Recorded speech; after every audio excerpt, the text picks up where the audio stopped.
हाय, good evening. आज दिनांक 31/1/2026 आणि आज आपण 5व्या दिवसाचा क्लास घेत आहोत. तुम्हाला माहीत आहेच, टोटल 21 दिवस आपण हा कोर्स करणार आहोत, ज्याच्यामध्ये आत्ता आपण शिकत आहोत काळ आणि त्याचे प्रकार. तर याच्या अगोदर आपण सिंपल प्रेझेंट टेन्स, त्यानंतर सिंपल पास्ट टेन्स शिकलेलो आहोत. सिंपल प्रेझेंट टेन्स हे प्रत्येकाची एक ओळख आहे. मी तुम्हाला सांगितलं होतं शिकवताना. सिंपल प्रेझेंट टेन्स मध्ये वाक्याच्या शेवटी ते, तो, तात आणि तोस हे शब्द येतात. उदाहरणार्थ, मी आंबा खातो, ते आंबा खातात, ती आंबा खाते, तू आंबा खातोस, अशा पद्धतीने आपण म्हणतो. आणि जे सूत्र सुद्धा आपण सांगितले होते ते नंतर पाहूया. तर त्यानंतर सिंपल पास्ट टेन्स आपण काल शिकलो, त्याच्यामध्ये आपण त्याची ओळख सांगितली. ले, लो, ला आणि ली. वाक्याच्या शेवटी मराठीमध्ये हे शब्द यायला पाहिजे. उदाहरणार्थ, तो गावाला गेला, ती गावाला गेली, ते गावाला गेले, आम्ही गावाला गेलो. म्हणजे ह्या आहेत त्या काळाच्या ओळखी. आणि त्यानंतर ह्या प्रत्येक काळाचं आपण शिकलो ते सूत्र. तर सूत्र असं होतं, सिंपल प्रेझेंट टेन्स म्हणजे काय? साधा वर्तमान काळ. साधा वर्तमान काळाचं सूत्र आपण शिकलो होतो काल. कर्ता, क्रियापद आणि कर्म. क्रियापद तुमच्याकडे 1000 क्रियापदे आहेत. तर कर्ता सर्वनामांचा उपयोग करायचा, किंवा जे नाव असेल, जो कर्ता म्हणजे कोण, मी तुम्हाला सांगितलं, जो वाक्यात क्रिया करतो त्याला कर्ता म्हणतात. उदाहरणार्थ, महेश आंबा खातो, क्रिया करणारा महेश आहे. ती गावाला जाते, मग ती कर्ता आहे. तर या पद्धतीने आपण साधा वर्तमान काळ शिकलो. त्यानंतर आपण शिकलो साधा भूतकाळ.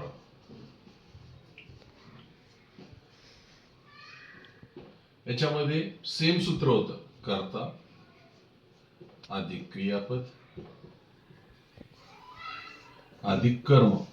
फक्त आपण इथं काय बदल केला होता, क्रियापद जे आहे त्याचे दुसरे रूप, क्रियापदाचे दुसरे रूप इथे घेतले होते. उदाहरणार्थ, मी काल तुम्हाला सांगितलं गो, वेंट, गॉन. तर वेंट घ्यायचं इथं, मी गावाला गेलो. मी पुस्तक वाचले, read, read, read, read, read, read असं होतं ते. स्पेलिंग सेम राहतं. अशा पद्धतीनं आता आपण शिकणार जो आहोत तो आहे simple future tense. Simple future tense. आता सिंपल फ्युचर टेन्स जो आहे तो कसा ओळखायचा, म्हणजे त्याचं ओळख काय आहे सिंपल फ्युचर टेन्सची? तर त्याची ओळख आहे, ज्या वाक्याच्या शेवटी ल, उ, न, ना, र हे शब्द येतील. बघा बरं का, ज्या वाक्याच्या शेवटी ल, उ, न आणि ना हे शब्द येतील तो काळ समजायचा साधा भविष्यकाळ. उदाहरणार्थ, याचं उदाहरण पाहूया आपण आता. याचं उदाहरण आहे, मी आंबा खाईन. मी आंबा खाईन.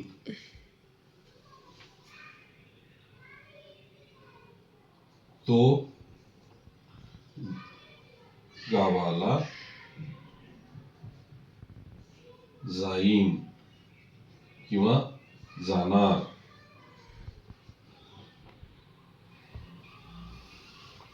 आम्ही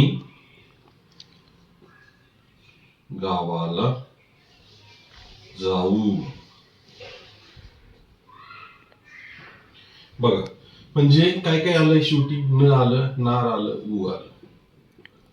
आणि खाईल, मी आंबा खाईल पण म्हणतो, खाईन पण म्हणेल, खाऊ. म्हणजे या पद्धतीनं एखादी क्रिया जर करणार असो आपण, तर त्याला काय म्हणतात, भविष्यकाळ. उदाहरणार्थ, मला लॉटरी लागेल, मी डॉक्टर बनेल, मी चांगला स्वयंपाक बनवीन, मी चांगलं शिकवीन, मी चांगला अभ्यास करीन, मी शाळेत जाईन. अशा अनेक जे आपण वाक्यरचना ऐकतो त्या इंग्रजीमध्ये करताना मग आता आपल्याला याचं एक सूत्र पाहावं लागेल. जसं साधा वर्तमान काळाचं एक सूत्र आहे, कर्ता क्रियापद कर्म. साधा भूतकाळाचं एक सूत्र आहे, कर्ता क्रियापदाचे दुसरे रूप आणि कर्म. तसं हा जो आहे साधा सिंपल फ्युचर टेन्स म्हणजे साधा भविष्यकाळ. साधा भविष्यकाळ, साधा भविष्यकाळ. तर याचं सूत्र आहे कर्ता अधिक क्रियापद अधिक कर्म. आता बघा, मी काय केलं, इथे एक जागा सोडलेली आहे. तर तिथं आपल्याला काय करायचंय, एक सहाय्यकारी क्रियापद घ्यायचंय. सहाय्यकारी क्रियापद, त्याला इंग्लिशमध्ये आपण हेल्पिंग वर्ब म्हणतो. हेल्पिंग वर्ब, जे मदत करते हे वाक्य पूर्ण करायला. मग आता पहिले काय करायचे, आय वी यू इथपर्यंत पहिले विल शॉल वापरायचे. शॉल आता काही शक्यतो ते वापरत नाही. आता शक्यतो सगळीकडे हेच शब्द वापरतात, विल. म्हणून आपण डायरेक्ट वाक्यरचना अशी घेऊ, कर्ता अधिक सहाय्यकारी क्रियापद अधिक क्रियापद अधिक कर्म. म्हणजे पहा, तिन्ही काळ तुम्हाला एकाच दिवशी मी शिकवल्यासारखं आहे, परंतु आज आपण मागे 2 दिवस हे काळ शिकत होतो. साधा वर्तमान काळ, साधा भूतकाळ आणि साधा भविष्यकाळ. ह्या गोष्टी ज्या मुलांनी व्यवस्थित शिकल्या त्यांना हे समजायला बिलकुलही अवघड जाणार नाही. आता बघा, आता साधा म्हणजे सिंपल फ्युचर टेन्स मध्ये आता मी आंबा खाईन हे वाक्य बनायचं. याच्यामध्ये कर्ता कोण आहे, मी आहे. म्हणून मीच्या ऐवजी इंग्रजी शब्द काय आहे, आहे. आता मी तुम्हाला पेज नंबर अभ्यास करायला सांगितला होता सर्वनामांचा, की मुलांनो तुम्ही ही सर्वनामं पाठ करा, प्रोनाउन्स आणि त्याचे रूपे. जसं I we you they he she it, हे तुम्हाला प्रत्येक वाक्यात लागणार आहे. त्यानंतर आता ही द्वितीय विभक्ती जी आहे ती कर्म म्हणून तुम्हाला भविष्यामध्ये वाक्यरचना करताना लागणार आहे. उदाहरणार्थ, मी तिला बोलवणार, मग आपण मी तिला शब्द आला, तिला जो आहे म्हणजे हर जो आहे तो तिला, मग त्याला इंग्लिशमध्ये ते होईल I will call her. I will call her. म्हणून हे शब्द तुमचे पाठ पाहिजेत, हे शब्द तुमचे पाठ पाहिजेत.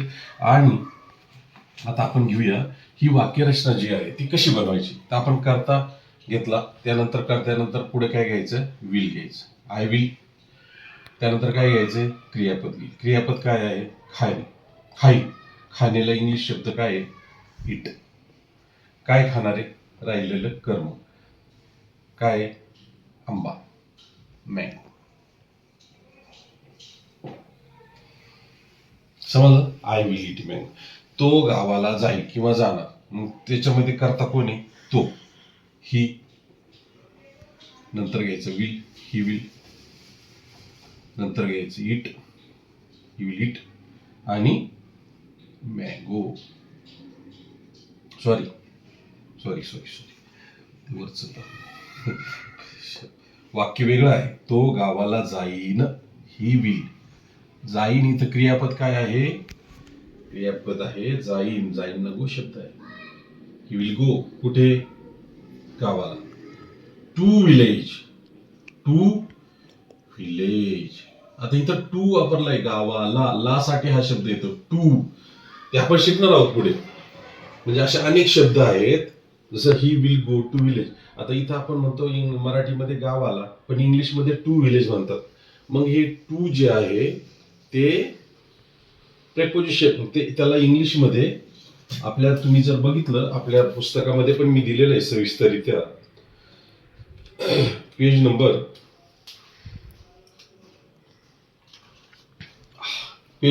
56 याच्यामध्ये प्रेपोजिशन दिलेले आहेत.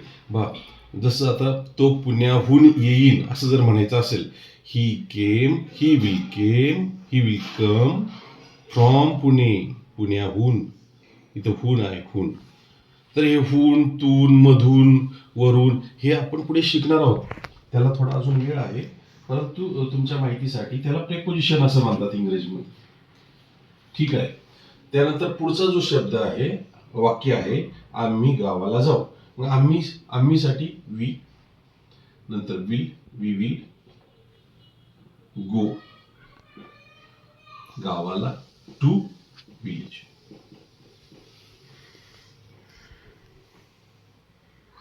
आता तुम्हाला म्हणायचे ती पुण्याहून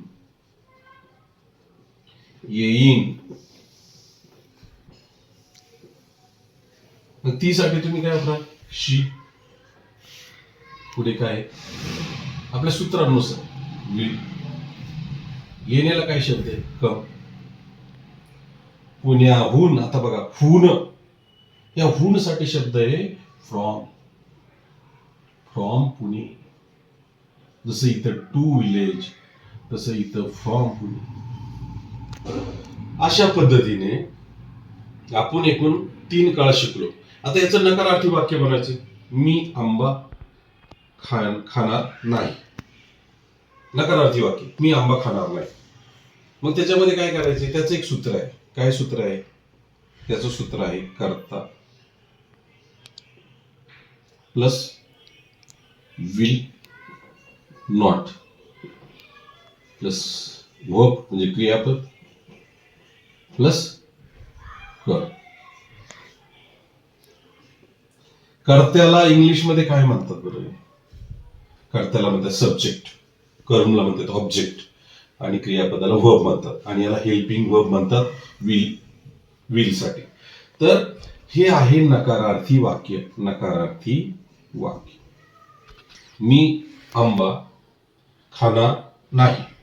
मी आंबा खाणार नाही. इंग्लिशमध्ये कसं बनणार, I will not eat mango. एवढं साधं सोपं आहे, एवढं साधं सोपं आहे.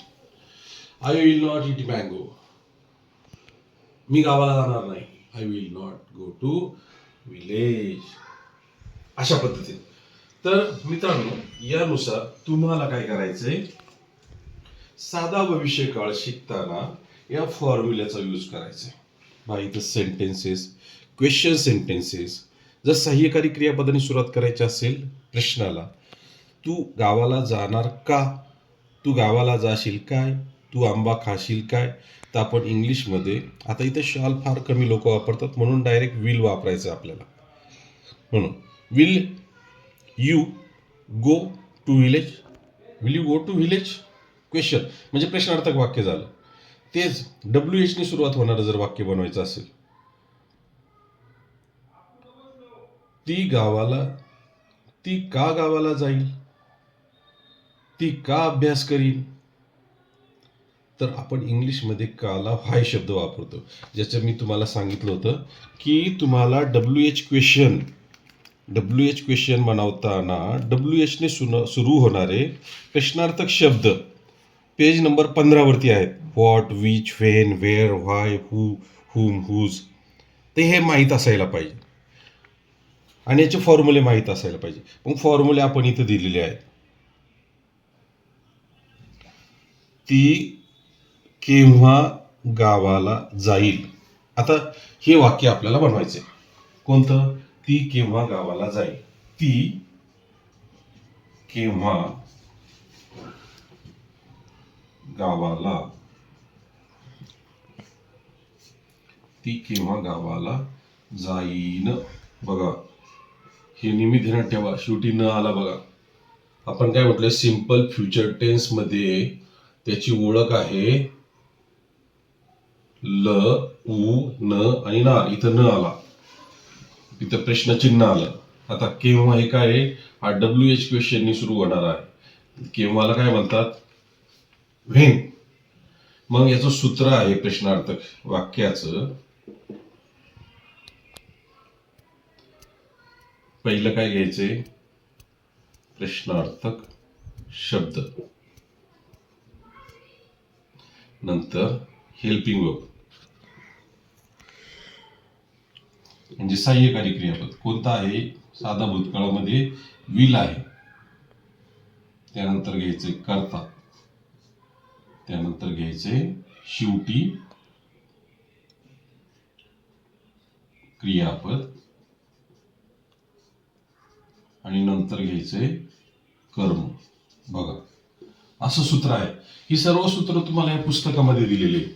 आता आपण केव्हा, हा जो आहे व्हेन, हेल्पिंग विल, तिला शी शब्द आहे, शी करता, गो टू विलेज.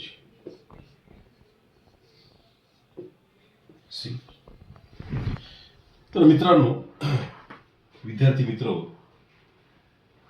इंग्रजी व्याकरण तसं पाहिलं तर फार सोप्या पद्धतीनं आपण म्हणजे शिकू शकतो. त्यासाठी तुम्हाला पुस्तकाचा उपयोग करता आला पाहिजे. जर तुम्हाला काही अडचणी आल्या तर तुम्ही मला विचारलं पाहिजे.